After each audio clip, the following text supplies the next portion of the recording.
ये तस्वीर देख रहे हैं आप सोशल मीडिया पर। ये तस्वीर आज बहुत वायरल है।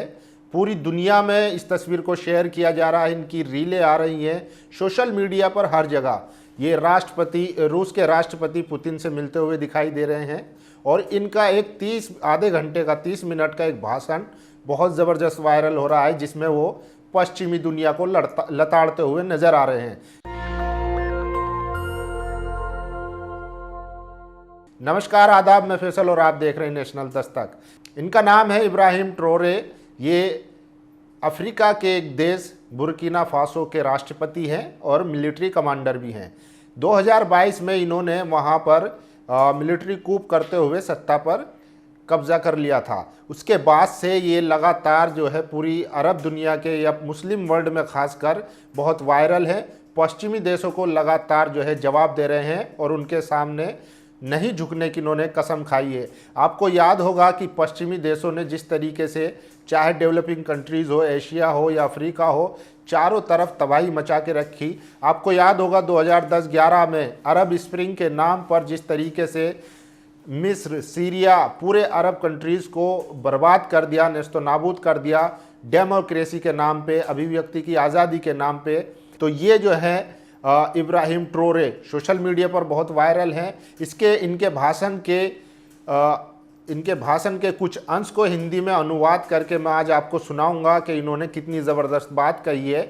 और अफ्रीकी देश जो पूरी दुनिया पर कब्जा करना चाहते थे, एक मुक्त ताकत बनकर उभरते थे, हर तरफ अपना कंट्रोल करना चाहते थे। आपको याद होगा अभी सीरिया में जो वहाँ के सदर बने हैं अहमद अल सारा, उनके ऊपर $10 मिलियन का इनाम रखा था अमेरिका ने। और आज वही अमेरिका उनका हाथ पकड़कर सीरिया में बिठा देता है और उनको राष्ट्रपति बना देता है।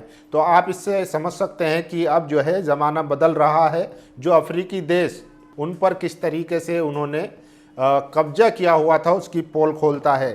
और इनके बारे में मैं इनके भाषण का जो कुछ अंश है वो हिंदी में अनुवाद करके मैं आपको सुना देता हूँ। CNN, BBC, फ्रांस 24, मैं तुम सबको देख रहा हूँ। मैं तुम्हारा हर झूठ रिकॉर्ड कर रहा हूँ। मैं तुम्हारी हर तोड़ मड़ोड़ बताई गई बातों को संग्रहित कर रहा हूँ। मैं इब्राहिम ट्रोरे हूँ और आज मैं तुम्हारा नकाब उतार रहा हूँ। हाँ, तुमने सही सुना।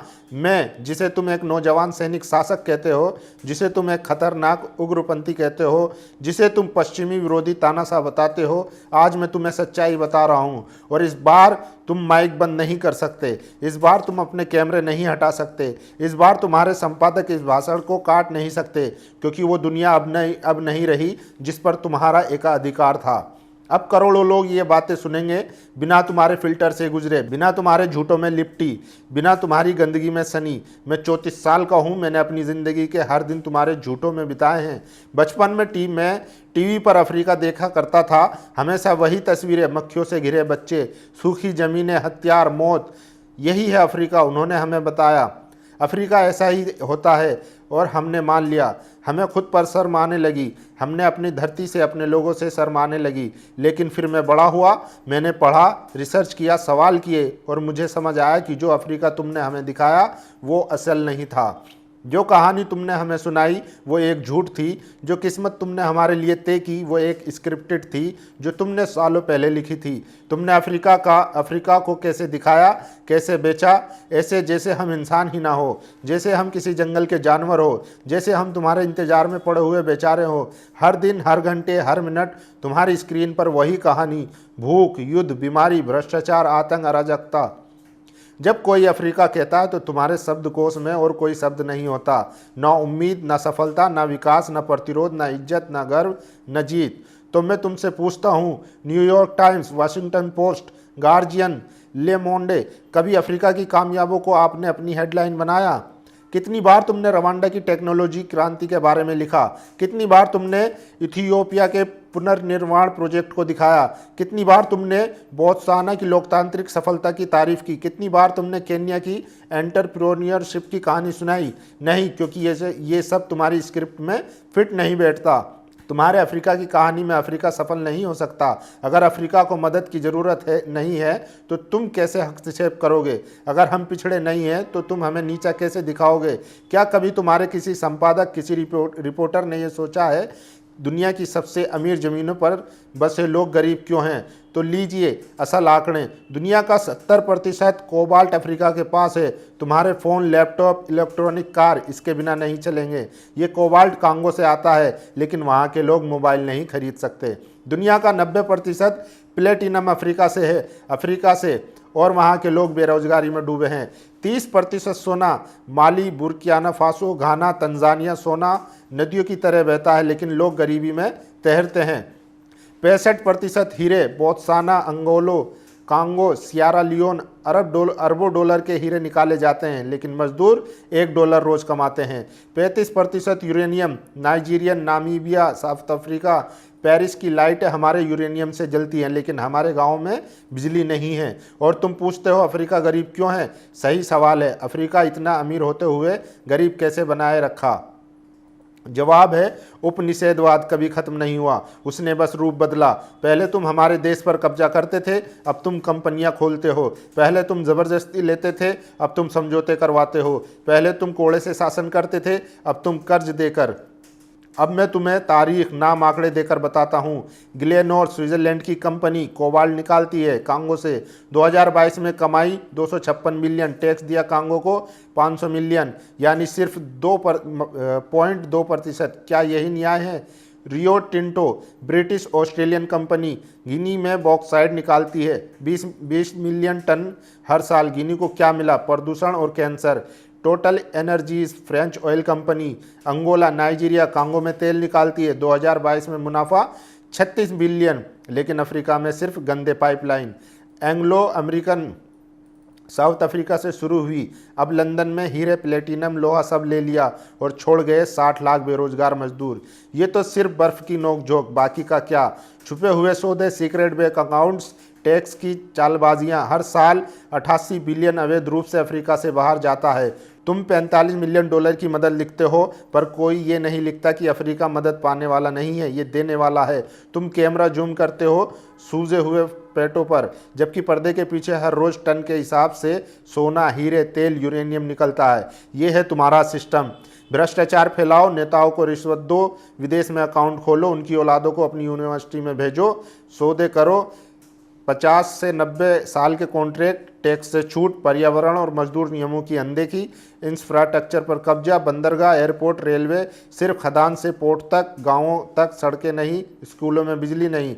सुरक्षा दो, प्राइवेट सिक्योरिटी कंपनियां, हथियार दो, विरोध को आतंकी घोषित करो, मीडिया को चुप कराओ, लोकल पत्रकार खरीदो, विरोधी आवाज़ें दबाओ, बाहर की मीडिया को सिर्फ अराजकता दिखाओ। ये सिस्टम 100 साल से चल रहा है, तुम इसे नहीं देखना चाहते क्योंकि तुम खुद इसका हिस्सा हो। इब्राहिम ट्रोरे के भाषण का अंश। तो इब्राहिम ट्रोरे का ये जो आधे घंटे का 30 मिनट का भाषण है, सोशल मीडिया पर बहुत वायरल हो रहा है, क्योंकि इन्होंने पश्चिमी देशों को मुंह तोड़ जवाब दिया है। और जिस तरीके से इनकी जो तस्वीरें रूस के राष्ट्रपति पुतिन के साथ भी वायरल हो रही है, वो भी एक तरह से सोशल मीडिया पर देखी जा रही है। और मैं आपको बता दूं, देखिए इनके बारे में कहा जाता है कि ये जो है इब्राहिम ट्रोरे, जो बिलाल हब्शी थे, जो पैगंबर के कंपेनियन थे, जो सहाबी थे, ये उनको अपना आइडियल मानते हैं। और इस बात से साफ हो जाता है कि जिस तरीके से पश्चिमी दुनिया ने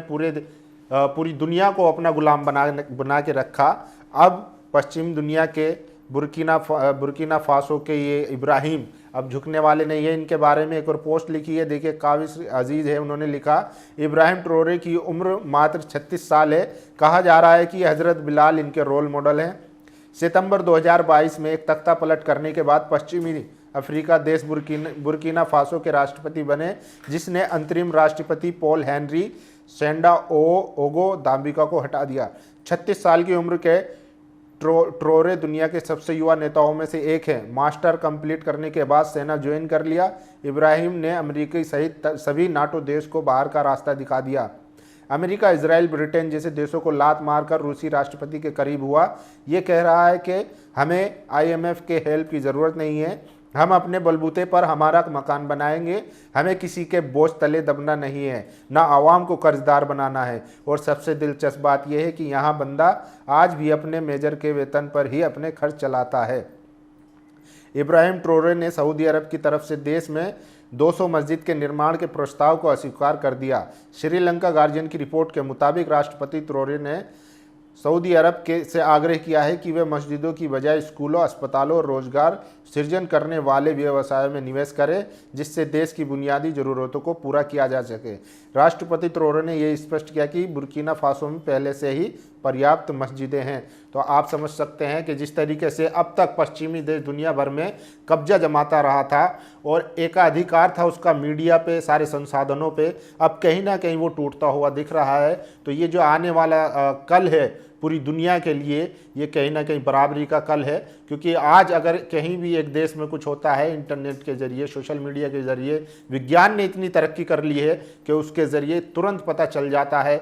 अब जो है जिस तरीके से लीबिया में मोहम्मद गद्दाफी को विलन, तानाशाह बताकर विलन घोषित कर दिया था और वहाँ पर बगावत कर कर उनकी हत्या करवा दी थी, अब वो नहीं चलने वाला है, क्योंकि सबके पास बराबर संसाधन है, सिर्फ पश्चिमी देशों पर इसका एकाधिकार नहीं है। तो बात खुलकर ये है कि इब्राहिम ट्रोरे जो हैं वो पश्चिमी देशों के सामने झुके नहीं हैं, वो कहीं ना कहीं एक अपना नया अलग व्लॉग बना रहे हैं। राष्ट्रपति पुतिन के साथ उनकी तस्वीरें सोशल मीडिया पर खूब वायरल हो रही हैं। बाकी आप लोगों की इस वीडियो पर क्या राय है, अपनी राय जरूर दीजिए। शुक्रिया। नेशनल दस्तक की आपसे गुजारिश है कि अगर इसको बचाना चाहते हैं तो नेशनल दस्तक को सब्सक्राइब करने के लिए रेड कलर के सब्सक्राइब बटन को दबाएं, फिर बेल आइकन की घंटी दबाएं। नेशनल दस्तक को बचाने के लिए बहुत जरूरी है कि हर खबर को शेयर करें, लाइक करें, कमेंट जरूर करें।